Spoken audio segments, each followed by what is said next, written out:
Then the Attorney General I still haven't gotten an answer. Were you involved with the weaponization working group, yes or no?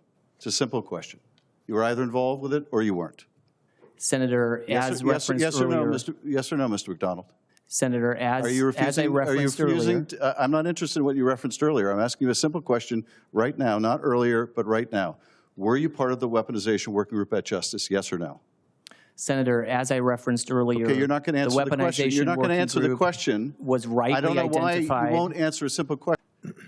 Mr. McDonald, were you part of the DOJ's weaponization working group? Senator, as referenced earlier in some questioning during the hearing today, the weaponization working group as commissioned by the President. A simple yes or no would do. Were you part of the weaponization working group? Senator, as I referenced earlier in questions before the panel, the weaponization working group as commissioned by the President and then the Attorney General I still haven't gotten an answer. Were you involved with the weaponization working group, yes or no? It's a simple question. You were either involved with it or you weren't. Senator, as referenced earlier. Yes or no, Mr. McDonald? Senator, as I referenced earlier. I'm not interested in what you referenced earlier. I'm asking you a simple question right now, not earlier, but right now. Were you part of the weaponization working group at Justice, yes or no? Senator, as I referenced earlier, okay, you're not going to answer the question. You're not going to answer the question. Was rightly identified. I don't know why you won't answer a simple question, but let me ask you a different question. Do you believe that members of the weaponization working group need to abide by the Justice Department manual? Yes or no? Senator, as a career federal prosecutor, asking you a simple question, I am yes very or no. well familiar with the U.S. Department of Justice manual. I'm glad you are. Do you feel the manual applies to people in the weaponization working group? Do they have to abide by it? Yes or no?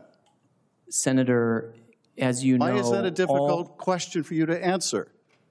Do you believe that members of the weaponization work group have to abide by ethical practices?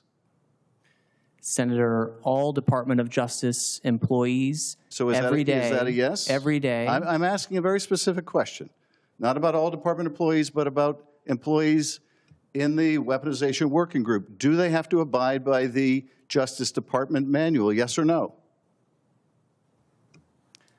Senator, all Department of Justice employees. So that's a yes? Operate within the provisions of the Justice Manual. Mr. McDonald, is that a yes? Senator, I would refer you to the answer that I just gave. Or is the weaponization working group something different? Are you suggesting that it's different, that it doesn't have to abide by the ethics manual, that it doesn't have to abide by ethics at all? Why are you refusing to answer a simple question? Senator, I'm not refusing to answer your question. Well, do the members of the working group have to abide by the Justice Department manual? Senator, as I referenced in my previous answer, all Department of Justice employees. I'm not interested in your previous answers. You can't answer a simple question, or you won't, which leads me to suspect you believe they don't have to apply, they don't have to live up to the standards of the Justice Manual. So let me ask you a different question. In your time working with this group, did you ever observe any of the other members of the weaponization working group violate the Justice Department manual, yes or no? Senator, the weaponization working group has been working to illuminate the facts. I'm not interested in a filibuster of an answer. Did you observe members of the working group, or did you yourself violate the Justice Department manual? Senator, as referenced in prior answers, so let me ask you another question. The weaponization working group has been working. Did you witness members of the weaponization working group mishandle grand jury material? Senator, as I referenced earlier, I'm not interested in the weaponization working group has been working to understand the facts and events underlying significant weaponization of the government during the Biden administration. Mr. Chairman, I'm asking for a simple question. I would ask your help in getting a direct answer. I've asked the witness whether he believes members of the weaponization working group at the Justice Department need to abide by the Justice Department's own justice manual.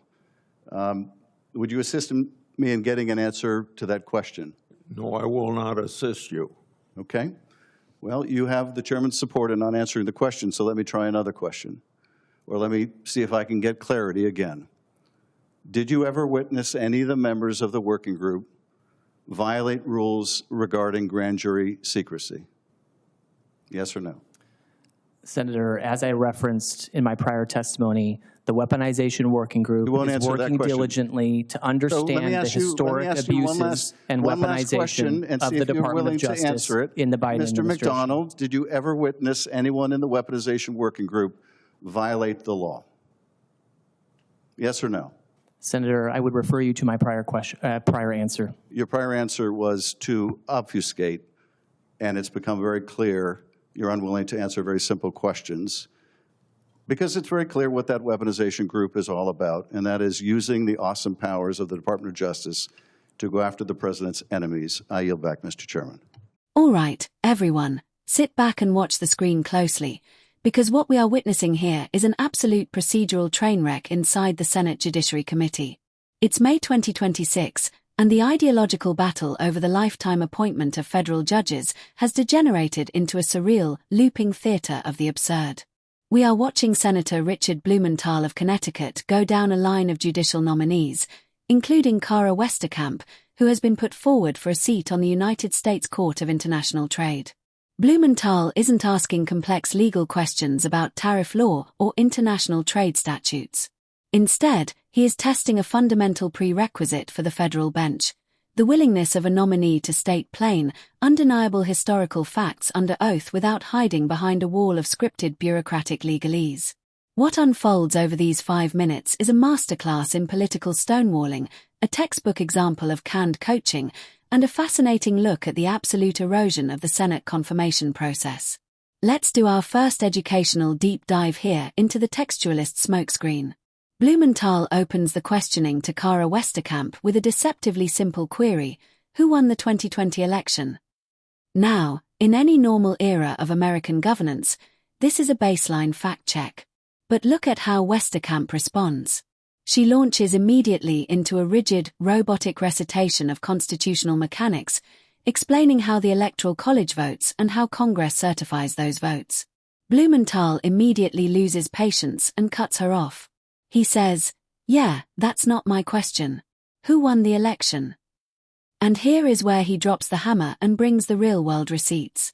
Blumenthal reveals that on January 6th, Westercamp posted a tweet explicitly referring to the 2020 election results as a certified lie. This is the ultimate trap. Blumenthal is showing the committee that while she is sitting in that chair pretending to be a neutral, objective student of Article 2 of the Constitution, her private political commentary was actively delegitimizing the very democratic process she is refusing to talk about. To make it completely inescapable, Blumenthal strips away the Electoral College entirely and asks a simpler factual question: who won the popular vote? And yet, she repeats the exact same conscript. Let's analyze the strategy at play here, because this is where the Orwellian scripting becomes fully exposed. Westercamp and her fellow nominees have clearly been drilled by the administration's handlers to never, under any circumstances, utter the words "Joe Biden won the 2020 election." The legal defense strategy they are employing is to treat the question not as a matter of historical fact, but as a political landmine.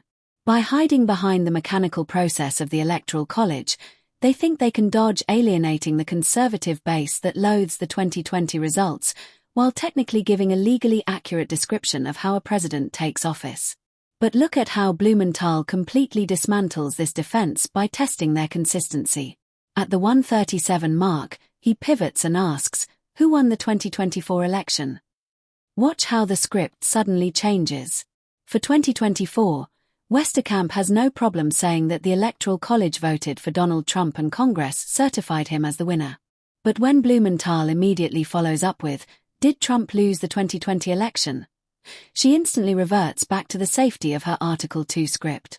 Blumenthal calls it out for exactly what it is: a ridiculous, pre-rehearsed, defensive crouch that insults the intelligence of the entire committee. Now, let's look at the second layer of this confrontation: the January 6th characterization shield. Blumenthal moves on to another baseline factual reality, asking if the United States Capitol was attacked on January 6, 2021. Again, Westercamp refuses to use the word attack. She offers a carefully qualified statement, saying she condemns all of the violence that occurred. Blumenthal realizes he is hitting a brick wall of absolute non-cooperation, so he decides to go down the entire line of nominees, Miss Clark, Miss Lane, Mr. Rickey, to see if anyone has the institutional independence to break the script. What follows is an incredible display of coordinated bureaucratic evasion. One by one, the nominees repeat the exact same linguistic formula. When pressed on whether the Capitol was attacked, Mr. Rickey repeatedly pivots, saying only that there was violence that occurred here on that date. When asked if they have seen the videos of the police barriers being breached, they admit they have, but still refuse to characterize the event. The climax of this absurdity comes from Miss Lane at the 3:52 mark. She looks at a United States senator and states that the very characterization of January 6 is subject to ongoing controversy and debate, and therefore, as a judicial nominee, it would be inappropriate for her to characterize it. Think about the profound implications of that statement for a moment. A nominee for a lifetime appointment to the federal judiciary is arguing that characterizing a massive, violent breach of the U.S. Capitol, an event that resulted in federal convictions for seditious conspiracy and thousands of indictments, is too controversial for a judge to acknowledge as an attack. Blumenthal is completely validated in his anger here. He is pointing out a terrifying systemic shift. These nominees are behaving like political apparatchiks protecting a narrative, rather than independent legal minds committed to objective reality.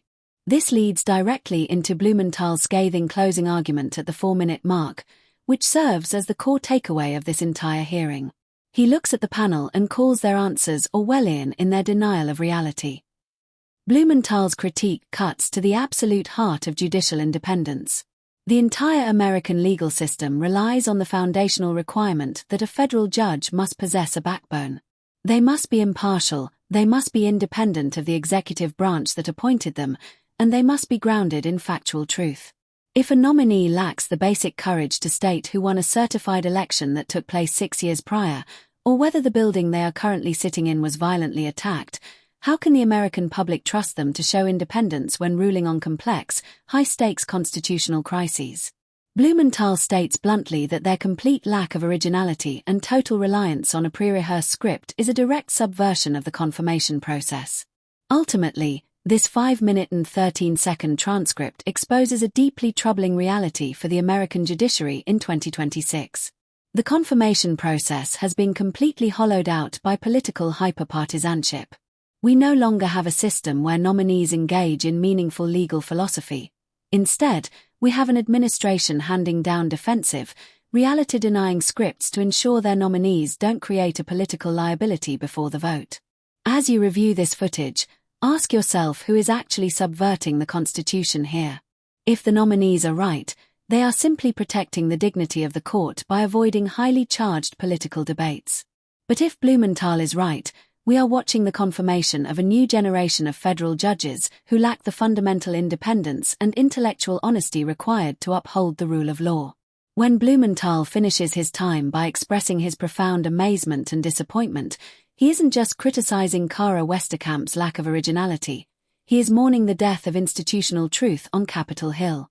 Keep a close eye on how this panel votes when these nominations hit the Senate floor, because the willingness of lawmakers to accept these Orwellian answers will tell you everything you need to know about the future of American justice.